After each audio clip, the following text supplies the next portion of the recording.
Caros amigos, bem-vindos a mais um episódio de Hoje no Mundo Militar, um canal exclusivamente dedicado à discussão de temas militares atuais.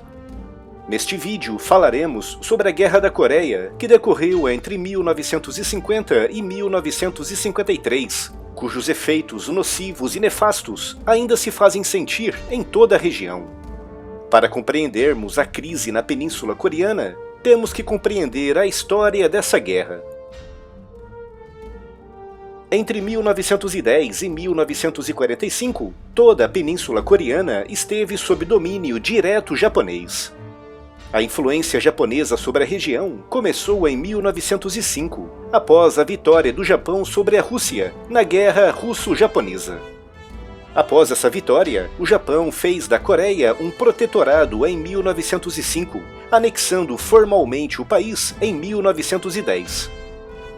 Nas décadas seguintes, o Japão manteve toda a região debaixo de um regime bastante opressor, chegando ao ponto, em 1925, de proibir o idioma coreano na Coreia.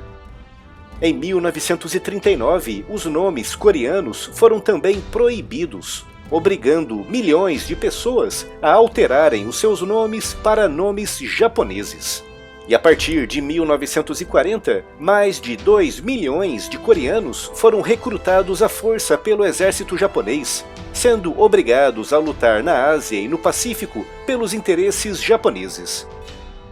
Nas últimas semanas da Guerra do Pacífico, em agosto de 1945, Stalin ordenou que o Exército Vermelho entrasse na Península Coreana e ocupasse a parte norte do país.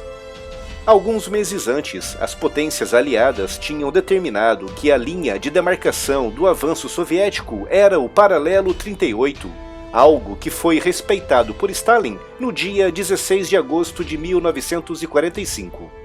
Pelo seu lado, os Estados Unidos avançaram pelo sul, parando as suas forças também no Paralelo 38, resultando na divisão do país. Nos meses e anos seguintes, tanto no norte como no sul, foram instituídos governos autônomos. No norte, devido à ocupação soviética, instituiu-se um governo comunista apoiado pelos russos e também pela China. Esse governo era liderado por Kim Il-sung, antigo combatente partizan que lutou contra a dominação japonesa da região nos anos 30 e 40, avô do atual líder da Coreia do Norte, Kim Jong-un. E no sul, devido à influência americana, instituiu-se um governo democrático de inclinação capitalista. Em 1948, conforme previamente acordado, as forças soviéticas começaram a abandonar o norte, e em 1949 foi a vez das forças norte-americanas abandonarem o sul, deixando para trás uma região dividida, cada uma delas com governos autônomos que não reconheciam a existência um do outro. Era um autêntico barril de pólvora, prestes a explodir.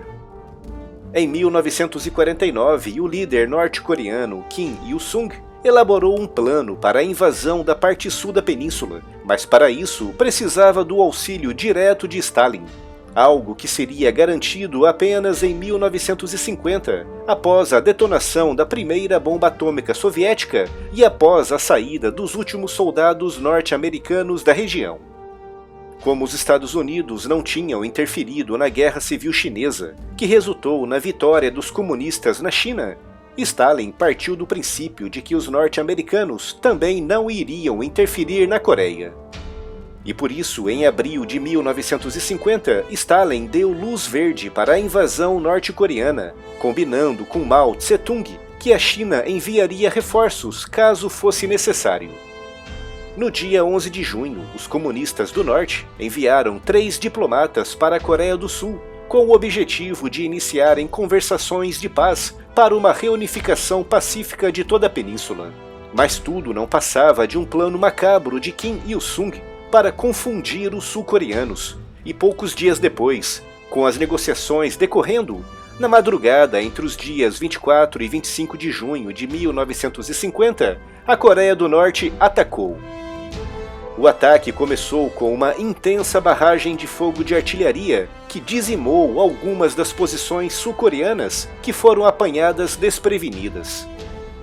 Essa barragem foi seguida pelo avanço de 200 mil soldados norte-coreanos, armados até os dentes com armas soviéticas. Nesse mesmo dia, o Conselho de Segurança da ONU condenou de forma unânime a invasão norte-coreana, exigindo um cessar-fogo imediato, algo que foi ignorado. 2 dias depois foi votada a Resolução 83, recomendando aos Estados-membros da ONU que participassem no esforço militar para a defesa da Coreia do Sul, um pedido que foi imediatamente aceito pelos Estados Unidos. Nessa época, o país era governado por Harry Truman, que considerava que uma Coreia 100% comunista poderia afetar de forma negativa o processo de reconstrução do Japão e que poderia abrir caminho também para a expansão do comunismo por todo o Sudeste Asiático. Em questão de dias, grande parte do exército sul-coreano foi dizimado, com os norte-coreanos conquistando praticamente todo o sul. As forças da Coreia do Norte eram compostas por 200 mil soldados, equipados com blindados T-34, mais de 2 centenas de peças de artilharia e quase 300 aviões e bombardeiros. Já os sul-coreanos tinham uma força de apenas 65 mil soldados, todos eles muito mal equipados e preparados. Em 1950, as Forças Armadas dos Estados Unidos eram apenas uma sombra do que tinham sido em 1945, após 5 anos de cortes militares profundos e de redução de efetivos. Com poucos blindados, armas antitanque, aviões e navios de guerra, os primeiros soldados norte-americanos que chegaram na Coreia do Sul não foram capazes de deter o avanço norte-coreano. Em menos de 3 meses, as forças dos Estados Unidos e da Coreia do Sul tinham sido encurraladas no chamado Perímetro de Pusan, uma pequena área que correspondia a menos de 10% da área da Península Coreana. Graças a uma defesa determinada, o perímetro foi mantido, o que permitiu aos Estados Unidos transportarem para a região um número formidável de soldados, aviões, blindados e peças de artilharia, com todo o restante da península nas mãos dos norte-coreanos.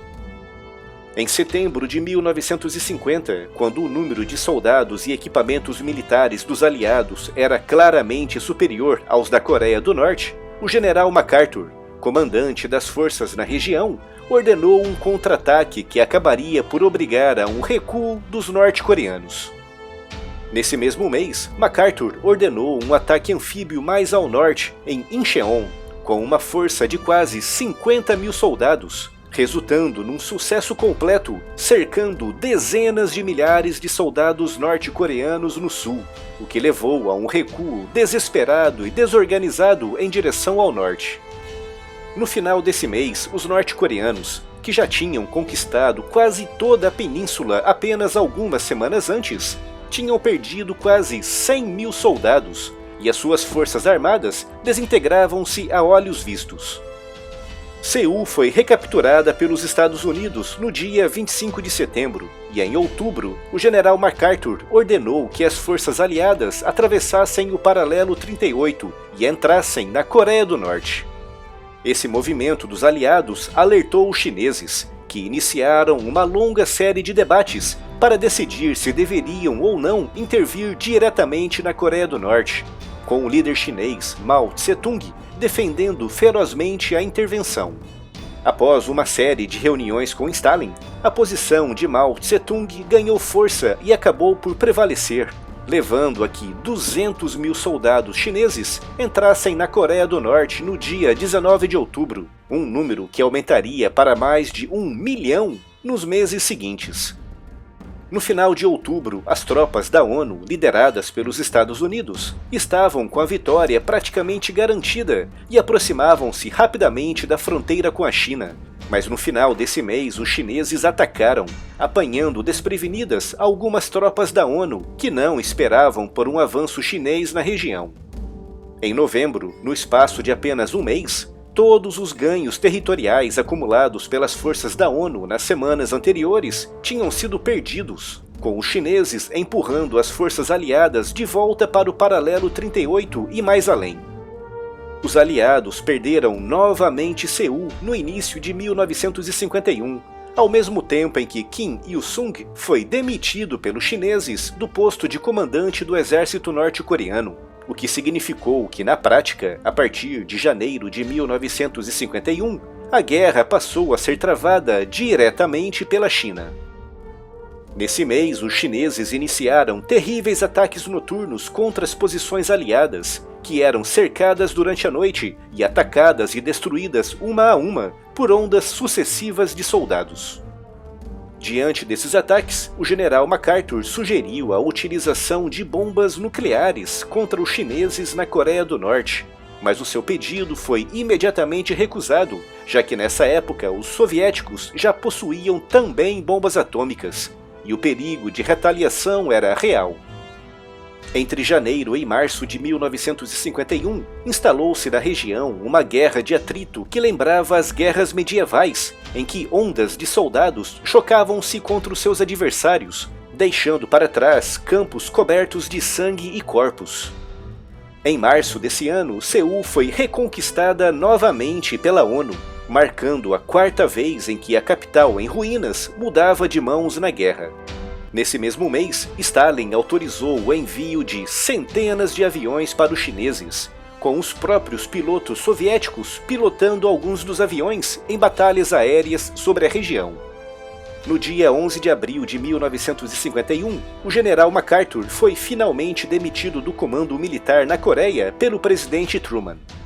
Foi MacArthur que tinha ordenado o avanço em direção ao norte através do paralelo 38, o que levou à entrada da China na guerra, e também defendia publicamente o uso de armas nucleares. Mas o principal motivo da sua demissão foi a sua determinação em estender a guerra para o interior da China, algo que com certeza prolongaria a guerra por muitos e muitos anos, talvez mesmo por décadas. No final de abril de 1951, os chineses atacaram com uma impressionante força de 700 mil soldados, mas a ofensiva foi paralisada no mês seguinte, com as forças da ONU empurrando os chineses de volta para o norte. E a partir de julho de 1951, ambas as forças, tanto os chineses e os norte-coreanos no norte, como as forças da ONU no sul, entrincheiraram-se à volta do paralelo 38, iniciando um período de 2 anos em que nenhum dos lados alcançou ganhos territoriais importantes. Apesar das batalhas sangrentas que decorreram entre julho de 1951 e julho de 1953, nenhum dos lados avançou ou recuou, resultando numa espécie de empate estratégico. E foi nesse contexto, depois de mais de 750 mil mortos e 800 mil feridos pelo lado dos chineses e norte-coreanos, e de 180 mil mortos e 560 mil feridos pelo lado das forças da ONU no sul, que ambos os lados decidiram-se por um armistício em julho de 1953, o que resultaria na criação da chamada Zona Desmilitarizada, uma região com mais de 200 km de comprimento por 4 km de largura, que corta a península de costa a costa. A paz definitiva entre o norte e o sul nunca chegou a ser assinada, o que significa que, na prática, o estado de guerra oficialmente ainda existe. Esse terrível e sangrento conflito ainda tem efeitos nefastos até os dias de hoje, com as tensões na Península Coreana atingindo níveis que parecem que conduzirão a novos conflitos armados na região, um risco agravado devido às capacidades nucleares recém-adquiridas pelos norte-coreanos.